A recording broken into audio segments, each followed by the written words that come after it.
श्रीमान जेटली साहब जी बहुत ही दीर्घ और एक सक्सेसफुल लॉयर जो अपना केस सदन के सामने रखना था वो रखे, लेकिन कभी कभी अच्छे वकील को बुरे केस मिलते हैं। केस में दम नहीं रहता, ऐसे केस को अच्छे वकील के पास भी अगर लेके गए तो उसकी आर्गुमेंट अच्छा करते हैं, लेकिन नतीजा अच्छा नहीं निकलता। तो वैसा कि आज आपने जो कहा कि विरोध पक्ष के जितने भी लोग हैं, खास करके कांग्रेस के ऊपर आपका निशाना था, तो हम तो स्वीकार करते हैं, हम आपके सामने बैठे हैं। जब आप एक उधर से तीर छोड़ते हैं तो हमको भी एक छोड़ना पड़ता है। अरे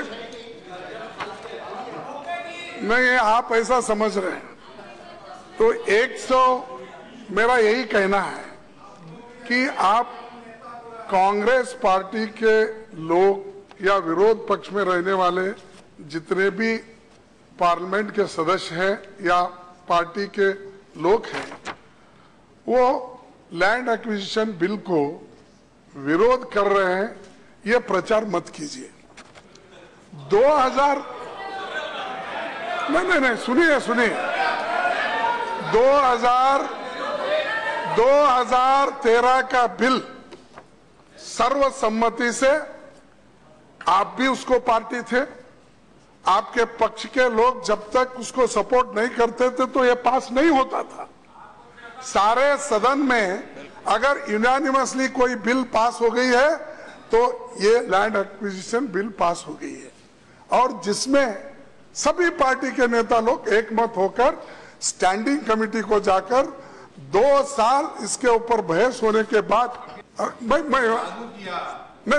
अब मैं जब आप कह रहे तो मैं बैठ गया। नहीं आप बैठ जाइए। तो एक वाक्य सुन लीजिए ताकि बहस पूरी हो जाए। मालूम है जब लागू किया तो आपकी पार्टी के मुख्यमंत्रियों ने उसको बदलने को क्यों कहा? हाँ, ये देखिए, मुझे देखिए, आपके मुख्यमंत्री भी कहे होंगे, फिर भी उसके बावजूद भी हमने वो किया आपकी बात सुन के। 2013 में तो हम सब मिलके किए थे ना, after hearing all the objections from the chief ministers. जो चीफ मिनिस्टर कहते वही सब चीजें आप नहीं मानते, तो जो आपको होना है वही कानून करते हैं पार्लियामेंट में। तो ये तो मिलके किए थे, लेकिन 1 साल में ही अभी उसको इम्प्लीमेंट भी नहीं किए, उसको अनुष्ठान में भी नहीं लाए, तभी आप बदलाव का सुझाव क्या लाए? उसमें अपील का प्रोविजन नहीं है। फिर उसके बाद अभी बहस तो नहीं सुनिए, 70-80% जो कंसेंट का था वो निकाल दिए, और पीपीपी को देने का आपने रास्ता खोल दिया। यानी जो बिल, उस बिल में ये जो दिक्कतें थी, और 2013 का बिल जो था वो ठीक था, इसीलिए उसको हम कह रहे हैं उसको रिटेन करो। हम उसके विरोध में तो नहीं है, और आप ये कह रहे हैं कि उसके वजह से एम्प्लॉयमेंट, जो रूरल एम्प्लॉयमेंट नहीं मिलेगी, 60% लोगों को नहीं मिलने वाला। इससे पहले जितने भी बड़े इंडस्ट्रीज आए हैं देश में, क्या नहीं आए? बिकॉज आपके पास लैंड एक्विजिशन एक्ट के प्रोविजन जो पहले का था उसके मुताबिक ही किए। इससे भी बुरा हालत थी उस वक्त, लेकिन इसके बावजूद भी लोगों ने अपनी जमीन दी। और बहुत से मेरा कहना यही है कि आप इसका प्रचार ऐसा मत करो, क्योंकि ऐसा नहीं होना। हिटलर के जमाने में गोबेल्स ने जैसा से 100 झूठ बात को 100 बार वही बोल कर उसको सच बोल के साबित करने की जो कोशिश की थी, वैसा नहीं होना चाहिए।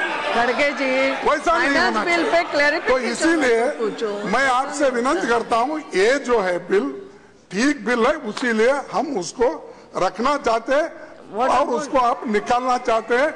2 से 14 की बिल लाते हैं। फाइनेंस बात आपने अच्छा किया कि बहस शुरू कर दी इस पे, अरे मुझे बोलने नहीं दे रहे आपका। आप सुनिए, अभी तक तो आपकी पार्टी के लोग केवल हिट एंड रन बहस कर रहे हैं। अब आप मुझे बताइए, 2013 के बिल में क्या इस देश में सिंचाई की योजनाएं किसान के लिए लग सकती हैं कि नहीं लग सकती? किसान की योजना इसीलिए तो भाखरा नांगल डैम बनाए या बड़े बड़े बनाए। 2013 का बिल सिंचाई की योजनाएं नहीं लगने देता। नहीं सुनिए, बड़े बड़े डैम्स बनाए, बड़े बड़े सिंचाई के सब भी बनाए, लेकिन उसमें नहीं बना सकते क्या 2013 के कानून में?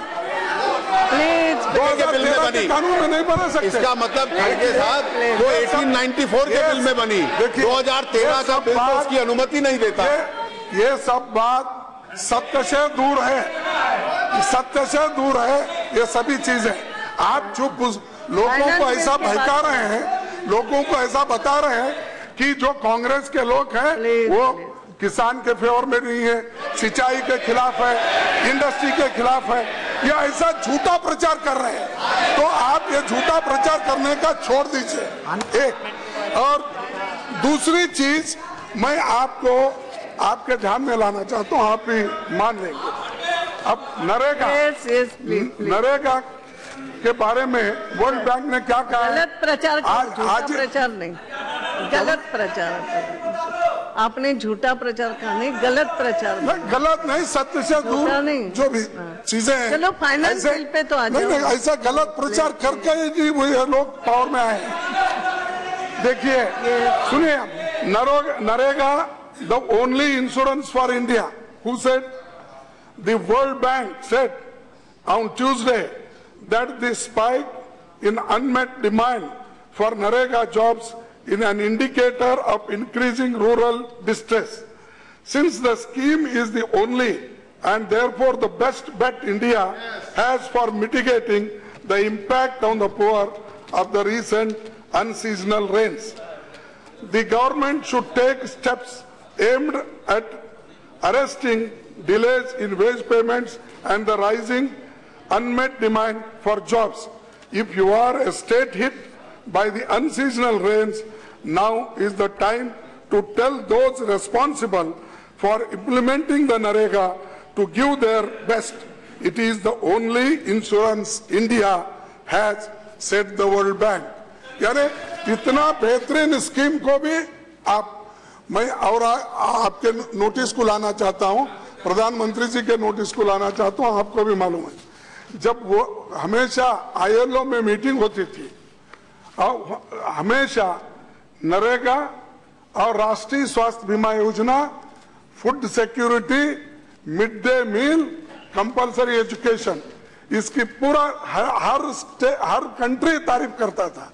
जितने भी डेवलपिंग कंट्रीज हैं हमको वो इमिटेट करना चाहते थे, फॉलो करना चाहते थे। ये सभी चीज आपको मालूम, फिर भी आप हमेशा कहते हैं वो आपके जमाने में कुछ नहीं हुआ, हमने ये क्या सारी चीजें आप 10 महीने में की है। मंगलयान जाने का हम ही किए बोलते हैं जी, आपको क्लैरिफिकेशन पूछो। हर जितना कतरा का ट्रेन आप ही किए बोलते हैं, अरुणाचल में ट्रेन गया हम ही किए। नहीं, हर चीज यानी ऐसे देखिए, जितना क्रेडिट किनको देना उतना तो दीजिए। आप 60 साल में अगर कुछ भी नहीं हुआ तो आज देश में इतना अनाज का भंडार नहीं होता, और 2,65,000 टन जो आज उत्पादन हो रहा है, अगर पीछे इरिगेशन नहीं होता, उसको पैसे नहीं रखते तो उतना फूड ग्रेन पैदा होता था। अगर आपको हुआ हो तो आगे का क्लैरिफिकेशन। नहीं, इसीलिए मैं ये तो एक एलिगेशन है, उसको तो उत्तर देना एक चीज। दूसरी, अब तीसरा चीज ये है, ठीक है आपके प्राइम मिनिस्टर हिंदुस्तान में मिले, ये ठीक है।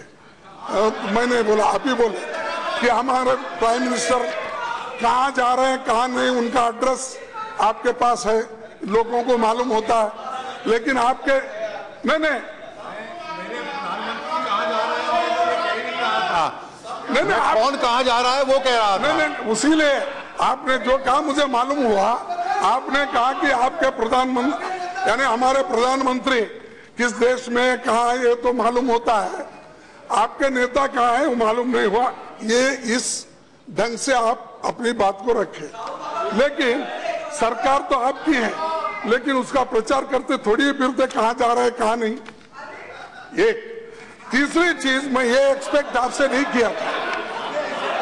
तीसरी चीज सुनिए आप,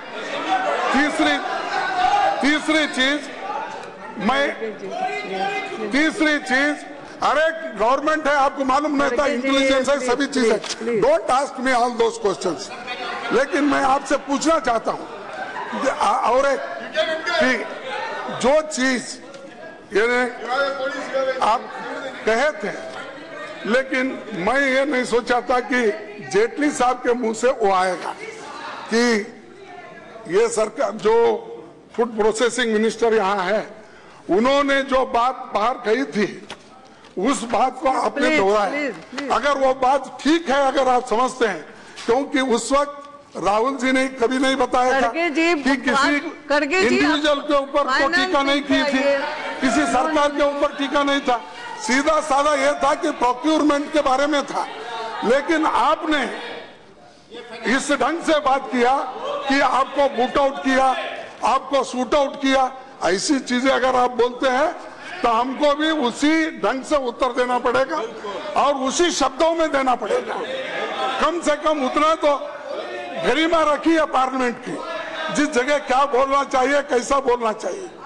और तीसरी, मैं लास्टली बोलता हूँ, देखिए ये हमारा कहना नहीं है, सभी पीएम ऑफिस से। Yes please. अरे सुनिए भाई, अब प्राइम मिनिस्टर बैठे हैं इसीलिए आपका इतना चल रहा, नहीं तो कोई नहीं रहते थे, मुझे मालूम है। यहाँ बैठे भी नहीं रहते थे, उन्होंने बैठे हैं हाजिरी देने के लिए, पूरे लोग क्या चले। तो ये सच बात है, ये सच बात है। मैं आपसे कहता हूँ, आप बुरा नहीं मानना चाहिए, और आपको भी कहता हूँ, आपकी चलती है, चंद लोगों की चलती है, लेकिन बाकी के मिनिस्टरों को पूछिए, जब तक पीएमओ ऑफिस से इशारा नहीं आता, एक पत्ता भी नहीं हिलता। ये आप पूछ लीजिए। अगर गलत है मैं छोड़ देता हूँ इस बात को, लेकिन ये है, ये सच है, सब चीजें वहाँ से निकलती है, जब तक वहाँ से इशारा नहीं होता लास्ट बात इसीलिए मैं आपके सामने रख रहा हूँ। आप चिंता मत कीजिए, 2013 का बिल रखिए और आगे बढ़िए। सम्मानीय सदस्य राज बब्बर जी ने बहुत महत्वपूर्ण मुद्दा उठाया है, और अच्छा होता अगर वो पिछले अपने टर्म में भी उठाते तो ये जल्दी एक्शन शुरू होती, क्योंकि मैं आपको